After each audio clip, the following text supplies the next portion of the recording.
আসসালামু আলাইকুম এভৰিৱান। আজি আমি আপোনালৈ আনিছোঁ ব্ৰেডৰে বনোৱা 3টা সামগ্ৰীৰ বস্তুৰে সুইট ডিছ, যিটো আপুনি বনাবলৈ খুব সহজে পাৰিব। প্ৰথমে আপুনি ল'ব গাখীৰ ল'ব 300 গ্ৰাম, তাৰপিছত চেনি ল'ব 150 গ্ৰামমান, ইলাচি দুটামান দিব আৰু ভালদৰে সিজাব। ভালদৰে লৰাই থাকিলে তেতিয়া আমাৰ বস্তু ধুনীয়া হ'ব। আমি তাৰপিছত বাতি এটা ল'ম, তাত কাষ্টাৰ্ড পাউডাৰ 2 চামুচ লোৱাৰ পাছত গাখীৰ অকণমান দিব 10 গ্ৰামমান। তাত 10 গ্ৰাম লোৱাৰ পাছত আমি ভালদৰে হিলাই ল'ব লাগিব। হিলাই লোৱাৰ পাছত আমি কি কৰিব, তাত গাখীৰখিনি দি দিলে আৰু গাখীৰখিনি দিয়াৰ পাছত কাষ্টাৰ্ড পাউডাৰ আকৌ লাগি ধৰিব নহয়। তাত কাষ্টাৰ্ড পাউডাৰখিনি দিয়াৰ পাছতো আমি ভালদৰে হিলাব লাগিব, যে কাষ্টাৰ্ড পাউডাৰখিনি তাত লাগি নাযায় যে। তাৰপিছত আমি ব্ৰেডকেইটা কাটি ল'লোঁ। এইখিনি হোৱাৰ পাছত ব্ৰেডটো ভালদৰে চাইডে কাটি ল'লে কি হ'ব, আমাৰ সোৱাদটো আৰু ভাল লাগিব। আমি এনেকৈ কেঁচিখনেৰে কাটি ল'ব লাগে। মই ব্ৰেড ইয়াত 6 পিচ লৈছোঁ আৰু চাইডকেইটা ধুনীয়াদৰে কাটি লৈছোঁ। আপোনালোকে কেঁচি নহ'লে কটাৰী নাইফ দিও কাটিব পাৰিব। তাৰপিছত আমি কাষ্টাৰ্ড পাউডাৰখিনি বাতি এটাত ঢালি ফ্ৰিজত আইচ কৰি ল'লোঁ। তাৰপিছত আমি সৰু বাতি এটা লৈ ঘৰতে পগাই থকা ক্ৰীম আছিলে, ক্ৰীমখিনি আমি ওলোৱাই ল'লোঁ। 2 চামুচমান ক্ৰীম দি দিব, গৰুৰ গাখীৰৰ ক্ৰীম, অকণমান মাখন ওলাই থোৱা আছিলে। তাৰপিছত আমি দিলোঁ পাউডাৰ গাখীৰ 2 চামুচ। তাৰপিছত দিলোঁ আমি 3 চামুচ দি দিলেও হ'ব, আপুনি যিমানখিনি পাৰে, নহ'লেও হ'ব। ঘৰত যদি গাখীৰ থাকে সেনেকৈও মিলাব পাৰে। কনচেণ্টমেণ্ট আছিলে, আমি তাৰপৰা অকণমান দি দিলোঁ, নিদিলেও হ'ব। এইটো আছে যদি দিব, নহ'লে নিদিলেও হৈ যাব।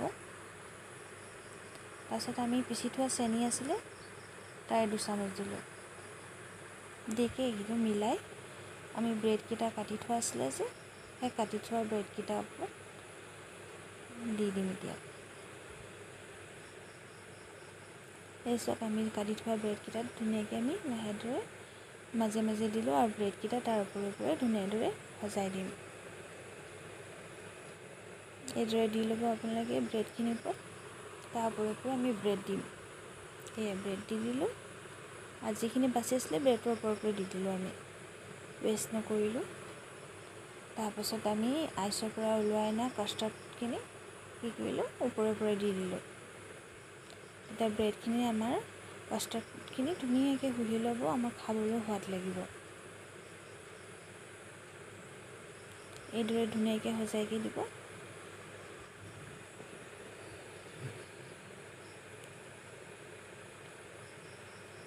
গোটেইকেইটা ধুনীয়াকৈ প্লেট এখনত ওলাব, ওলোৱাইকৈ এইদৰে দি দিব।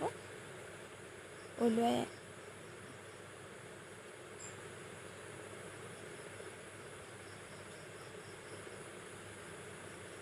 আৰু আমি এলমণ্ডছ বাদাম থাকিলে আমি কি কৰিব লাগে, এলমণ্ডছ বাদামখিনিত আমি পুৰি ল'ব লাগে, ডেক'ৰেশ্যনৰ কাৰণে দিব লাগে। আৰু নহ'লে আপোনাৰ ওচৰত যিকোনো ড্ৰাই ফ্ৰুটছ থাকে আপুনি দিব পাৰে তাত, আপোনালোকৰ চইচৰ মতে। আপোনালোকে যোনটো ড্ৰাই ফ্ৰুট খাই ভাল পায় দিব পাৰে। এলমণ্ডছ কিন্তু ভাল বস্তু হয়, এইখিনি আপুনি দিব পাৰে। ডেক'ৰেশ্যন আপোনালোকৰ মতে কৰি ল'ব পাৰে। মই এইদৰে ভাল পাওঁ দেখি এইদৰে কৰি লৈছোঁ। আপোনালোকে ঘৰত সকলোৱে বনাব, খাই কেনেকৈ পালে মোক জনাব কমেণ্টত। আৰু ভিডিঅ'টো লাইক এণ্ড ছাবস্ক্ৰাইব কৰি দিব যদি ভাল পায়।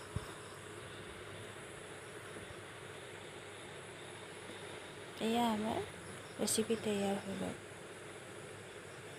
ঘৰতে সোনকালে বনাই তৈয়াৰ হৈ যোৱা ৰেচিপি।